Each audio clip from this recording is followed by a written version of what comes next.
Gold trusted gold buyers మీరు తాకట్టు పెట్టిన బంగారాన్ని విడిపించి ఈ రోజు ఉన్న మార్కెట్ ధరకు కొనబడను. వాళ్ళు అనుకుంటున్నారు మేము రాసాము చూస్తారని. కాదు, మాకున్న దిష్టిని మీరు తీసేస్తున్నారు. మాకు మీరు ఫ్రీ పబ్లిసిటీ ఇస్తున్నారు. ఇవ్వండి అంట నేను.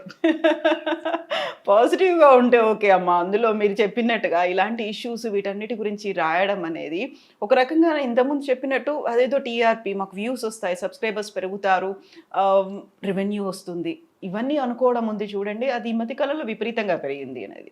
అమ్మ, ఇందాక నేను చెప్పినట్టు కవిత గారు రీల్స్ చేస్తున్నారు. ఒక సాంగ్ గురించి మీరు రీల్స్ చేస్తున్నారంటే ఆ సాంగే నేను చూస్తాను కదా. నువ్వు చేసింది నేను ఎందుకు చూడాలి? నా టైం ఎందుకు వేస్ట్ చేయాలి? అదే చూసి సంతోషపడతాను కదా. అది మీరు చేసిన దానికంటే అది అందంగా ఉంది కదా. కాకపోతే ఇప్పుడున్నటువంటి ట్రెండ్, ఈ జనరేషన్ అంతా సోషల్ మీడియానే నిజమైనటువంటి ప్రపంచం అనుకుంటుంది. అక్కడ ఉన్నటువంటి ఫాలోవర్స్, సబ్స్క్రైబర్స్ అండ్ కంపారిజన్స్ కూడా చాలా పెరిగిపోయాయి కదా. ఎన్నాళ్ళు ఉంటుంది అది? టెలిఫోన్ ఉంది, టెలిఫోన్ లేదు, టెలిఫోన్ వచ్చింది, పేజర్ వచ్చింది, పేజర్ పోయింది, చిన్న ఫోన్ వచ్చింది, నంబర్ ఫోన్స్ వచ్చింది, నంబర్ పోయింది, స్మార్ట్ ఫోన్ వచ్చింది. ఆ టెలిఫోన్ అనేది ఎక్కడో వెళ్ళిపోయింది కదా. అది అలాగే ఇది కూడా వెళ్ళిపోతుంది, ఉండదు. కాకపోతే అప్పటిదాకా ఇలాంటి కష్ట నష్టాలు ఇవన్నిటిని ఫేస్ చేస్తూ ముందుకు వెళ్ళాల్సిందే. అన్నీ ఫేస్ చేయాలి.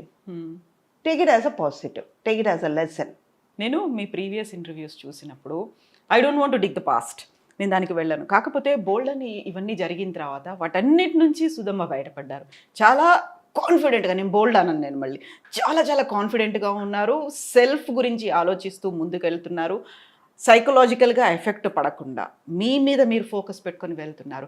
ఒక ట్రామా ఎదురైంది, ఏడ్చే సిచ్యువేషన్స్ ఉన్నాయి, ఎవరికి చెప్పుకోవాలో అర్థం కాని పరిస్థితులు, మనతో ఎవరున్నారో లేని పరిస్థితులు ఉంటాయి. దాని నుంచి బయటికి రావడం అనేది నాట్ దట్ ఈజీ టాస్క్ కానే కాదు. చాలా ఛాలెంజెస్ ఉంటాయి. ఎలా బయటపడతారు మీరు? అదే ఇందాక నేను చెప్పినట్టు ఐ లవ్ మై సెల్ఫ్. నా వల్ల అవుతుందని అని అనుకుంటాను. నేను ఫెడప్ అయ్యానంటే, వెక్స్ అయి కూర్చున్నానంటే చెయ్యలేను అని నెగటివ్గా ఆలోచించానంటే చేయలేను. వచ్చింది, ఫేస్ చేద్దాం. అవి బేసికలీ ఏంటంటే, ఒక ప్రాబ్లం వచ్చిందంటే ఆ ప్రాబ్లం నుంచి ఎలాగా అని సొల్యూషన్ ఆలోచిస్తాను, ఎందుకు వచ్చిందే అన్నది ఆలోచించను. బేసికలీ నా క్యారెక్టర్ అంతే. ఒక క్యారెక్టర్ ఇచ్చారంటే ఈ క్యారెక్టర్ ఎలాగ ఉండుంటుంది అని గ్రాఫ్ చేసుకుంటాను నేను.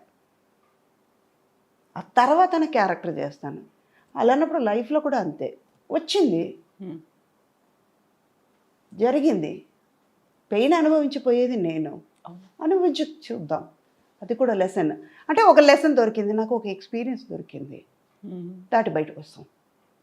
గుంట ఉంది, దాటి అవతలకి వెళ్ళాలి. ఒక్క అడుగు ముందుకు వేస్తే నేను వెళ్ళిపోతాను అవతలకి, దాటేస్తాను.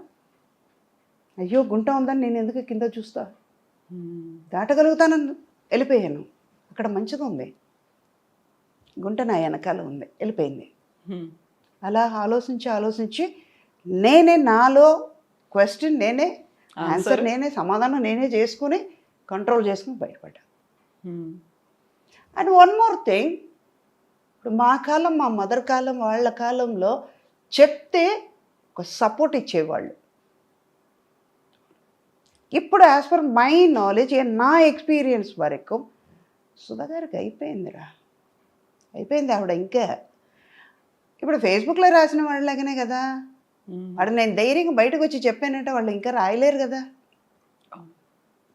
ఓ ఈవిడ బాగానే ఉంది, మన అనవసరంగా రాశారు వీళ్ళు. 10 మంది చదువుంటారు, అట్లీస్ట్ 5గురు చదువుతారు కదా, బాగానే ఉంది ఆవిడ, వీడికేం పోయేగాలం ఇలా రాశాడు కాకుండా ప్రతిసారి నేను బాగున్నాను అని చెప్పుకోవడం అనేది కూడా ఒక రకంగా అవసరమా అనిపిస్తుంది కదా. నేను బాగానే ఉన్నప్పుడు నాకు తెలుసు, నేను ఎందుకు మీకు చెప్పాలి బాగున్నానని? అవును కదా. You are not going to pay money for me, you are not going to save me. నా లైఫ్ అంతా నేనే తినాలి, నేనే కష్టపడాలి, నేనే చేసుకోవాలన్నప్పుడు మీరెందుకు? So true. I'm not going to feed you, you are not going to feed me. But ఒకటి లింక్ ఉంటుంది. లేనిపోయింది ఎందుకు మనం కష్టపడాలి? ఇన్నేళ్ల ఎక్స్పీరియన్స్, ఇన్ని మదర్ క్యారెక్టర్స్ చేశారు, ఎప్పుడైనా కాంపిటీషన్ ఫీల్ అయ్యారా? ఇప్పుడు వస్తున్న జనరేషన్ అంటే మీరు చాలా యంగ్ ఏజ్లోనే అమ్మ అయిపోయారు, అమ్మని చేసేసారు అందరూ, బోల్డ్ మంది కనిపించారు. సుకన్య కావచ్చు, శరణ్య కావచ్చు, ప్రగతి, పవిత్ర, లోకేష్ ఇలాంటి వాళ్ళందరూ, సురేఖవాణి, వీళ్ళందరూ మదర్ క్యారెక్టర్స్ చేసిన వాళ్ళే అందరూ అలా కొన్ని రోజులు కనిపించారు, మళ్ళీ కొన్ని రోజులు కనిపించలేదు, ఎదురు చూస్తూ ఉన్నారు. సో అలాంటప్పుడు మీకు ఏమనిపిస్తుంది? ఇంతమంది కనిపిస్తున్నారు, అందరూ మదర్ క్యారెక్టర్స్, అందరూ మళ్ళీ చాలా చాలా గ్లామరస్గా ఉంటారు. మీ కళ్ళకి వాళ్ళు గ్లామర్గా కనిపిస్తున్నారు అంతే. హా, నాకు గ్లామర్గా లేదు. ఒక సురేఖవాణి, ఒక హేమ, ఒక ప్రగతి, వాళ్ళు అంతే. సుధాకున్న రికార్డ్ లేదు కదమ్మా. సుధా 43 years ఇంకా స్టెబిలిటీ కరెక్ట్గా ఉన్నాను. సుధా రికార్డులో ఎన్ని పిక్చర్లు చేశాను, ఎన్ని హిట్ పిక్చర్లు చేశాను, ఎంత పెద్ద పెద్ద హీరోస్తో చేశాను, ఎంత పెద్ద డైరెక్టర్స్తో వర్క్ చేశాను. ఇప్పుడు ఉన్న వాళ్ళు ఒక మించిపోతే ఒక 10 పిక్చర్లు చెప్పుకుంటున్నారు. నేను 1000 పిక్చర్లు చేయగలిగాను. చాలా ఎత్తుకుని చెప్తా. 4-5 లాంగ్వేజ్ చేశాను. ఇప్పుడు ఎంతమంది చేస్తున్నారు? వాళ్ళు కూడా బతకాలి కదా. నేను స్పేస్ ఇస్తే కదా వాళ్ళు వచ్చేది. అందుకే సరే, అది కూడా పాజిటివ్గా ఓకేలే, స్పేస్ ఇచ్చాం, వాళ్ళు చేస్తున్నారు, వాళ్ళు ఉన్నారు కదా లోకల్లో, బతకాలి కదా. నేనే 10 రూపాయలు తినాలి, నేనే కడుపు నిండా తినాలి, నేనే బిర్యానీ తినాలంటే ఎలా? వాళ్ళకు కూడా ఉండాలి కదా. అందుకే మీరు పులిహోర తింటే వాళ్ళకి నాకు ఇష్టమైన పులిహోర నేను తింటా, మీకు ఇష్టమైన బిర్యానీ మీరు తినండి. ఇంతమంది హీరోలకి అమ్మగా చేశారు. మహేష్ బాబు చేశారు, ఎన్టీఆర్ చేశారు, రామ్ చరణ్, అల్లు అర్జున్, వాట్ నాట్, ఇప్పుడు ఉన్నటువంటి యంగ్ హీరోలు ఈ జనరేషన్ అందరికీ చేశారు. ఎప్పుడైనా అరే అనిపించిందా? నాకు అది మళ్ళీ మళ్ళీ అరిగిపోయిన రికార్డ్ లాగా. I love my self, I love my profession. ఒక చిన్న విషయం చేసినా కూడా మంచి దాని మీద అంత లవ్తో చేస్తాను, అంత ప్రేమించి చేస్తాను అన్నమాట. ఇష్టంగా చేస్తాను. అందువల్ల అది నెగటివ్గా రానివ్వను కదా. అది ఎంత అందంగా ఉంది కదా అనుకుంటాను. అయ్యో నువ్వు చదువుగలుగుతావు సుధా, అద్దంలో నేనే చూసి నేను అప్రిషియేట్ చేసుకుంటాను. ఇందాక మీరు గమనించుంటే తెలుస్తుంది, వెరీ బిగినింగ్ మీరు అందంగా ఉన్నారు అనగానే తీసుకున్నారు. అర్థమైందా?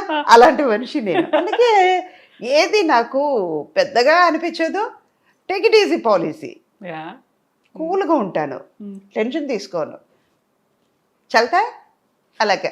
అప్పుడు అన్ని సూపర్ హిట్ మూవీస్లో మీరు యాక్ట్ చేశారు, సూపర్ కలెక్షన్స్ ఇవన్నీ వచ్చాయి. బట్ ఇప్పుడు ఏంటంటే block buster, pan India, pan world, Oscar రేంజ్కి వెళ్ళినటువంటి ఇవన్నీ సినిమాలు చూసినప్పుడు అలాంటి సినిమాలో నాకు క్యారెక్టర్ ఉంటే బాగుండేదే, ఈ సినిమాలో నేను అమ్మనయ్య ఉంటే బాగుండేదే, మిస్ చేసుకున్నానా, అరే ఉంటే క్రియేట్ చేసి ఉంటే బాగుండేది, అలా ఏమన్నా అనిపించింది? ఇప్పుడు అనిపించట్లేదు, లేదా 100% అనిపించట్లేదు. మనం చేస్తాం కదా. పాత వాళ్ళని చూసేటప్పుడు కనిపిస్తుంది, ఒక జయసుధ గారిని చూసేటప్పుడు కనిపిస్తుంది, జయప్రద గారిని చూస్తే అనిపిస్తుంది, ఓకే, సావిత్రి గారిని చూసేటప్పుడు అనిపిస్తుంది, సుచేత గారిని చూసేటప్పుడు అనిపిస్తుంది. ఇప్పుడు అసలు లేదు, 200% కూడా అనిపించదు. 100% కాదు, 200% చెప్తాను. I'm not. నాకు ఇంతకంటే మంచి క్యారెక్టర్స్ నేను చేశాను.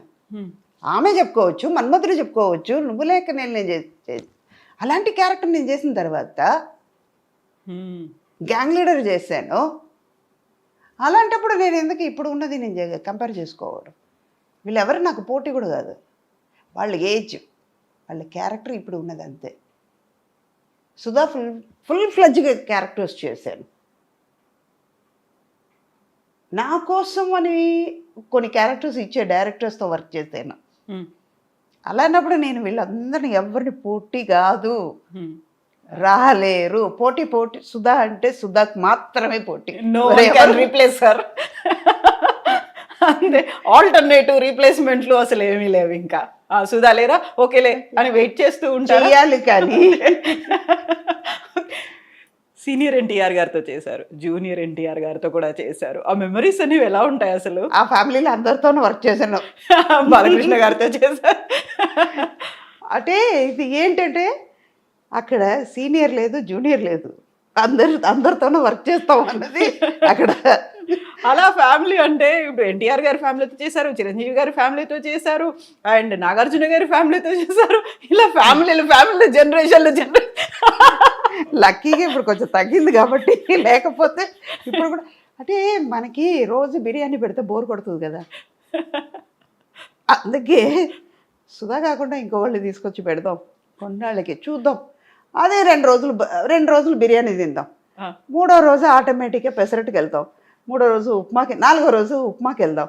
2 రోజులు పెసరట్టు అయిపోయింది. అలాగే ఇది కూడా. ఓకే, కొన్ని చేంజెస్ ఉంటాయి అన్అవాయిడబుల్ గా. అంటే నిన్న కట్టుకునే శారీ మళ్ళీ ఇవాళ కట్టలేము, అదే కలర్ శారీ కట్టలేము. అవును. మనకే అనిపిస్తుంది ఇదే కలర్ రేపు కూడా కడితే నిన్ననే కదా కట్టాం, మళ్ళీ ఇదే కలర్ ఎందుకు, మనకే అనిపించేటప్పుడు మన చూసేవాళ్ళకి ఎలా ఉంటుంది. సో ఇంత మెచ్యూర్డ్ సైకలాజికల్గా కావచ్చు, ఫిజికల్గా, ఎమోషనల్గా చాలా బ్యాలెన్స్డ్గా సెట్ చేసుకుంటూ ముందుకు వెళ్ళాలి. ఆఫర్స్ వచ్చినా రాకపోయినా, నష్టాలు వచ్చినా అలాగే తీసుకోవాలి. మీరు సంపాదించిన ఆస్తి పోయినప్పుడు తీసుకోవాలి. ఫ్యామిలీ మెంబర్స్ కాదు, బయటి వాళ్ళందరూ మళ్ళీ మిమ్మల్ని